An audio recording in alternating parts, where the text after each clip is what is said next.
Welcome viewers to channel Pratinaad. आज के इस वीडियो में हम बात करेंगे ब्रेन फॉग के बारे में। ब्रेन फॉग एक नॉन मेडिकल टर्म है जो उस सिचुएशन को दिखाता है जब व्यक्ति mental cloudiness, poor concentration, lack of focus, slow thinking और इंफॉर्मेशन प्रोसेसिंग में डिफिकल्टीज एक्सपीरियंस करने लगता है। ब्रेन फॉग को न्यूरोसाइंस के पर्सपेक्टिव से देखा जाए तो ये एक टेम्पोररी फंक्शनल डिस्कनेक्ट या इम्बैलेंस होता है। ब्रेन फॉग की कंडीशन में ब्रेन रीजन्स जैसे प्रीफ्रंटल कॉर्टेक्स जो एग्जीक्यूटिव फंक्शंस को गवर्न करता है, जैसे प्लानिंग, कोऑर्डिनेशन, रीजनिंग, ये सारी चीजें, और इसी के साथ हिप्पोकैम्पस जो मेमोरी के लिए रिस्पॉन्सिबल है, ये दोनों ब्रेन रीजन्स ब्रेन फॉग की सिचुएशन में कम एक्टिव होते हैं। ब्रेन फॉग में न्यूरो इन्फ्लेमेशन, एक तरीके का ब्रेन के अंदर इन्फ्लेमेशन का होना, और ब्रेन मेटाबॉलिज्म में भी चेंजेस दिखाई देते हैं। ऐसा देखा गया है कि इमोशनल स्ट्रेस या फिजियोलॉजिकल इम्बैलेंस से भी कॉग्निटिव स्लो डाउन हो सकता है। अब हम बात करते हैं ब्रेन फॉग में होने वाले बायोलॉजिकल मैकेनिज्म्स की। ब्रेन फॉग के पीछे कुछ न्यूरोलॉजिकल और बायोकेमिकल फैक्टर्स पाए जाते हैं, जैसे प्रीफ्रंटल कॉर्टेक्स, हिप्पोकैम्पस और एंटीरियर सिंगुलेट कॉर्टेक्स की हाइपो एक्टिविटी यानी डिमिनिश्ड एक्टिविटी। इन एरियाज में एक्टिविटी कम होने लगती है। ब्रेन फॉग में ऑक्सीडेटिव स्ट्रेस भी देखा जाता है। ऑक्सीडेटिव स्ट्रेस एक इस प्रकार की सिचुएशन है कि जब हमारी बॉडी में फ्री रेडिकल्स और एंटीऑक्सीडेंट्स के बीच में एक इम्बैलेंस क्रिएट हो जाता है, और इस इम्बैलेंस की वजह से सेल्यूलर डैमेज की संभावना बढ़ जाती है। इसके साथ ही इन्फ्लेमेशन भी बढ़ सकता है और कई तरह की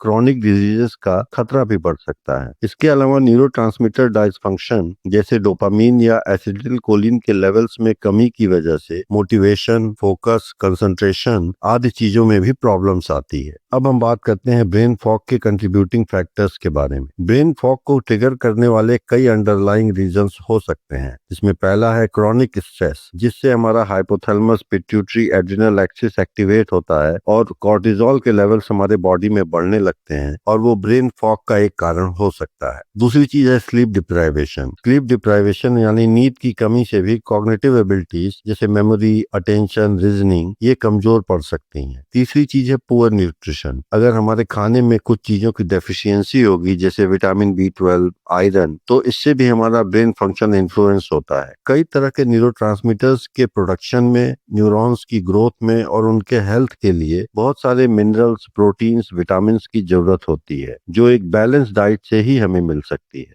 दूसरी चीज है बॉडी में होने वाले हार्मोनल फ्लक्चुएशंस, जैसे महिलाओं में मीनोपॉज या पुरुष और महिला दोनों में हाइपोथायरॉयडिज्म। इस तरह की कंडीशंस में भी ब्रेन फॉग क्रिएट हो सकता है। मेडिकल कंडीशंस जैसे कार्डियक डिजीज, डायबिटीज या फाइब्रोमाइल्जिया भी इसका कारण हो सकते हैं। कुछ मेडिकेशंस और ड्रग यूज जैसे एंटी डिप्रेसेंट्स लेना या कीमोथेरेपी के ड्रग्स को लेना, ये भी ब्रेन फॉग को बढ़ा सकते हैं। इसी के साथ हमने ये भी देखा है कि कुछ दिन पहले आए हुए कोविड-19 या लॉन्ग कोविड में भी न्यूरोलॉजिकल कॉम्प्लिकेशंस दिखाई पड़ सकते हैं। अब हम बात करते हैं ब्रेन फॉग के इमोशनल और कॉग्निटिव सिम्टम्स की। ब्रेन फॉग में इंडिविजुअल को अटेंशन, मेमोरी और मेंटल एनर्जी से जुड़ी प्रॉब्लम्स एक्सपीरियंस होती हैं। इसमें व्यक्ति की कंसंट्रेशन, अटेंशन और फोकस में काफी कमी दिखाई देती है। कम्युनिकेशन प्रॉब्लम्स भी दिखाई देती हैं, जैसे सामान्य शब्दों को ढूंढना बात करते समय या वर्बल फ्लुएंसी में डिफिकल्टी क्रिएट होना। इसके साथ ही इंफॉर्मेशन प्रोसेसिंग की स्पीड और एक्यूरेसी में भी कमी दिखाई देती है, मतलब हमारा रिस्पॉन्स जो है या रिएक्शन टाइम स्लो हो सकता है। फॉरगेटफुलनेस, मेंटल फटीग और इमोशनल डलनेस भी हो सकती है। कभी कभी डिसओरिएंटेशन और लो मोटिवेशन भी होता है। अब हम बात करते हैं ब्रेन फॉग के मैनेजमेंट स्ट्रेटजीज की। ब्रेन फॉग को मैनेज करने के लिए कुछ स्ट्रेटजीज जो बेनिफिशियल हो सकती हैं वो इस प्रकार हैं। बेहतर स्लीप शेड्यूल रखना, स्लीप की क्वांटिटी के साथ ही स्लीप की क्वालिटी को भी इम्प्रूव करना। कई तरह के मेडिटेशंस भी इसमें सहायक हो सकते हैं, जैसे mindfulness meditation, body scan meditation, stress reduction techniques. ये भी ब्रेन फॉग को मैनेज करने का एक इफेक्टिव तरीका हो सकता है। न्यूट्रिएंट रिच बैलेंस डाइट जिसमें ओमेगा 3, विटामिन B,